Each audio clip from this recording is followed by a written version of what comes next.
ኢትዮጵያን ማንም አቁማት አያውቅም፣ ማንም አያቁማት። ይሄም ማይሆን ዝም ብሎ ባዶ ፍላጎት ነው። ይሄ ሀገር የአብዲሳ አጋ ሀገር ነው። እኔ በቅርቡ ጅማ ሲሄድ አንዱ የገረመኝ ነገር የጅማን የኮሪደር ስራ የላንድስኬፕ ስራ 80-90% የሚሰሩ ሴቶች ናቸው። ይሰራሉ፣ ቤተሰብ ያግዛሉ። ወንዶች ብርቶች ናቸው፣ ይቅማሉ፣ ከተሰራ ይሻማሉ። Hojii takka dubartoonni parsantii 80-90 dalagaa dhiironni hedduun isaanii yeroo dheeraa qamaatiin dabarsan. Itoophiyaa hanga irraa namni takka dhaabee sin beeku fuulduraas dhaabuu hin danda'u. Eertiraa fi Itoophiyaan maalirra wal dhaban? Yeroo takkaaf wal ta'anii turan boodarra maalirra wal dhaban maaltu wal dhabsiise? Waa'ee waan kanaa guutuu viidiyoo kanarraa ni argatta. Ilaa dhumaan nu wajjin ture akkasuma mana kanaaf haaraa yoo taate subscribe godhi, like godhuudhaan haa eegallu. Eertiraa fi Itoophiyaan maalirra wal dhaban? Wal dhabni bu'uura isaanii maali? Namoonni hedduun Eertiraa fi Itoophiyaan sababii Itoophiyaan hulaa baaraa argachuudhaaf kaatetti kan wal dhaban jee yaada. Akkasii miti. Muummichi ministeera Itoophiyaa Dr. Abiy Ahmed maalirra wal dhabni san akka dhufe guutuu isaa takka takkaan gabbaasee himee jira. Viidiyoo tana ilaa dhumaan wajjin turte yoo caqaste mistira waan kanaa guutuu baruu dandeessa. Eertiraa fi Itoophiyaan maalirra wal dhaban mee dura afaan Dr. Abiy irraa haa dhageenyu.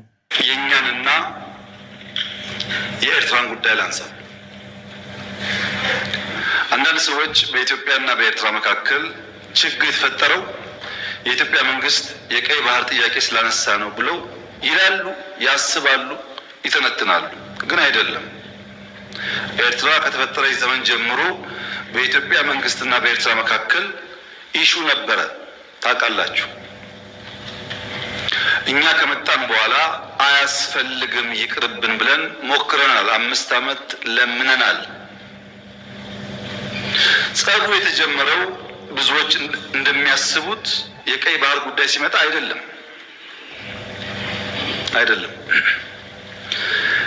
በትግራይ ውጊያ ሲጀመር የመጀመሪያው ዙር ውጊያ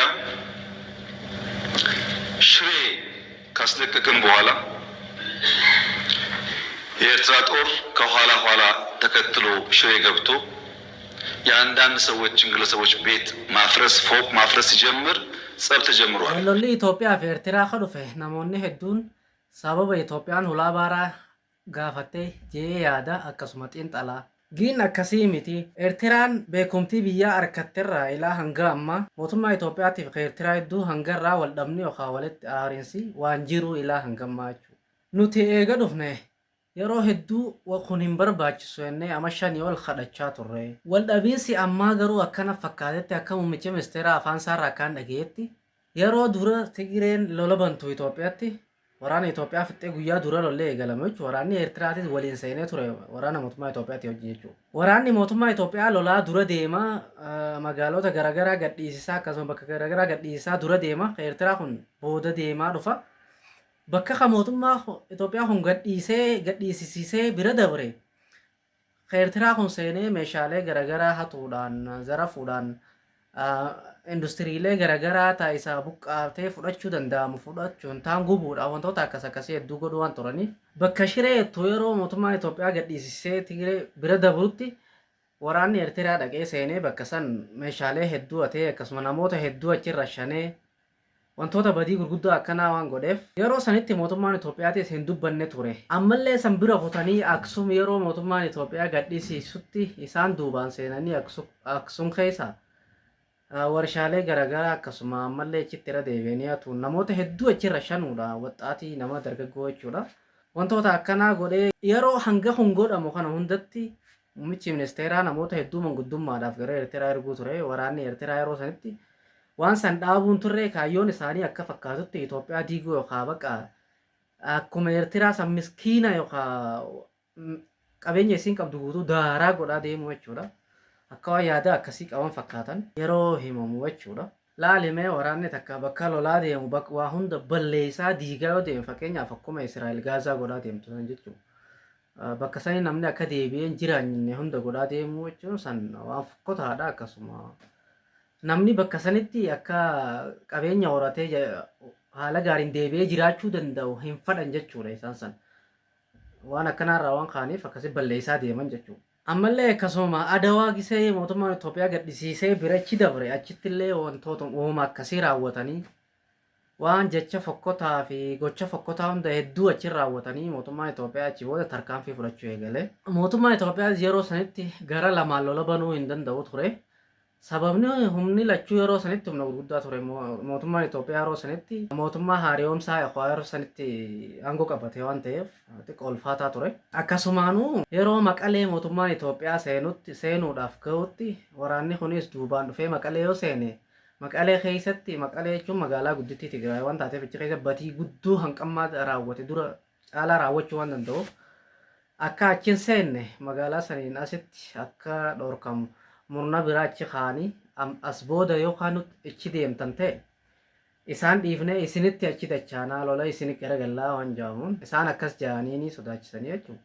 Akka isaan achi biran tarkaanfanne godhanii achirratti hariiroon isaanii guutuun adda murame akkasuma waliin gaarrinfannaa fi wal qeqqeequunis hundi achirraa eegale jechuudha. Lolli silaa dhugaa. Ammas diinota Itoophiyaa takka takkaaf dhaamsa ajaa'ibaa dabarsee jira muummichi ministeeraa.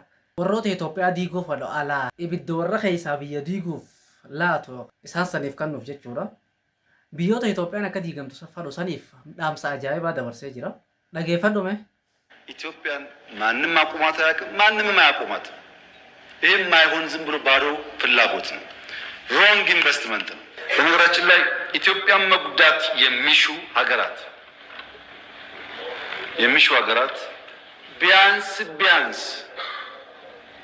ኢትዮጵያን ጎድቶ ትርፋማ መሆን አሸናፊ መሆን አይቻልም።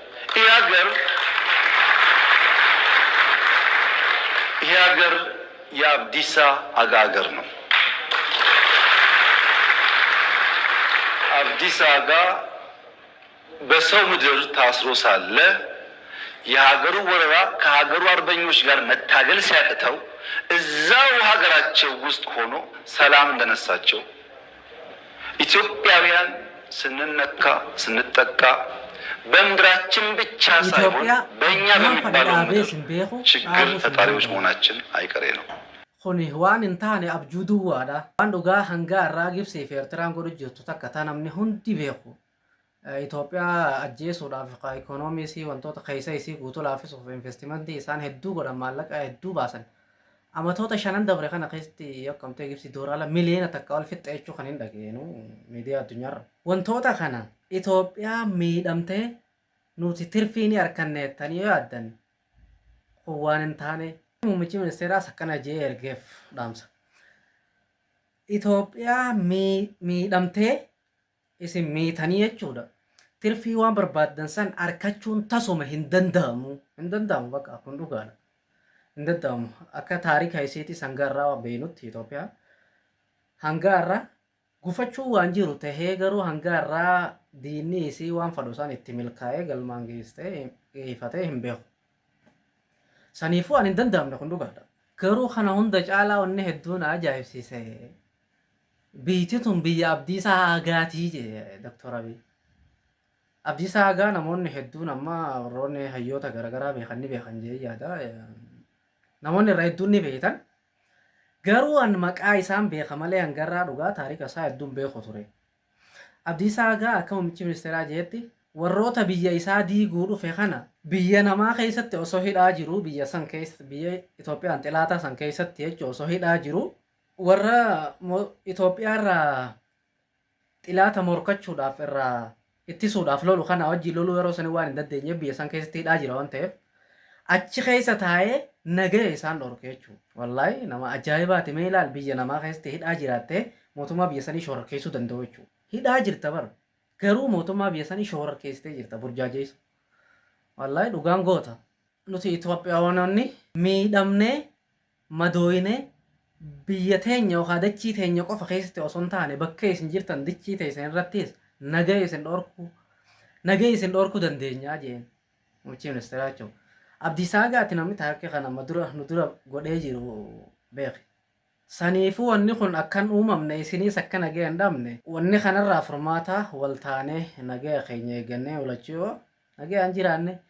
Garuu kana caalaa wanni na ajaa'ibsiisan beektanii yeroo takka Jimmaa deemeetiin ture jee Dr. Abiy yeroo achi deemu warroonni kooridarii yookaan immoo hojiilee garaagaraa dalagu parsantii 80 yookaan 90 dhalaadha. Dhiirti teessee qamaatii.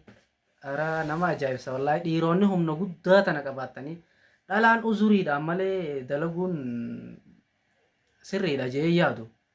Akka shari'aatti illee akkasuma jee yaada. Uzuriin alatti dhalaan gabbaatee dalagaa gargaraa daleedee fiddee warra nyaachisuu danda'uu hin qabdu yoo uzuriin qabaanne jechuudha. Dhiironni dhugaa teenyee qamaatiin yeroo dheeraa ni dabarsina wanni jechoonni san dhugaa yoo ta'e namoonni bakka kanaatis ni beeytan jee yaada. Dhugaa yoo ta'e waan ajaa'ibaati wallahi. Waan kufaatii agarsiisaati jechuudha dhiira irratti. Yeroo dhalaan parsantiin dilli kun daleedee dhiirti ammoo teessee yeroo dheeraa qamaatiin yookaan maaliin akkana dabarsitu waan nama ajaa'ibudha.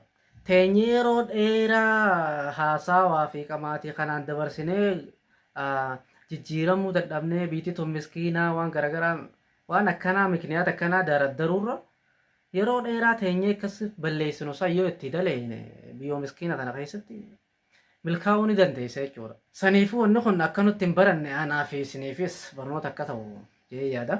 Yeroo teessan hedduu wantoota bu'aa isin hin qabne irra balleessuu caalaa wantoota isiniif fuuldura keessaniif gaarii akkasuma guddina fuuldura keessaniitiif bu'uura taa'ee irratti yoo daleetan. Yoo daleene walumaanuu gaariidha jee yaada. Hanga amma mana kanaaf haarii yoo taate subscribe godhi. Ilaa dhumaa waan wajjin turteef galatoom.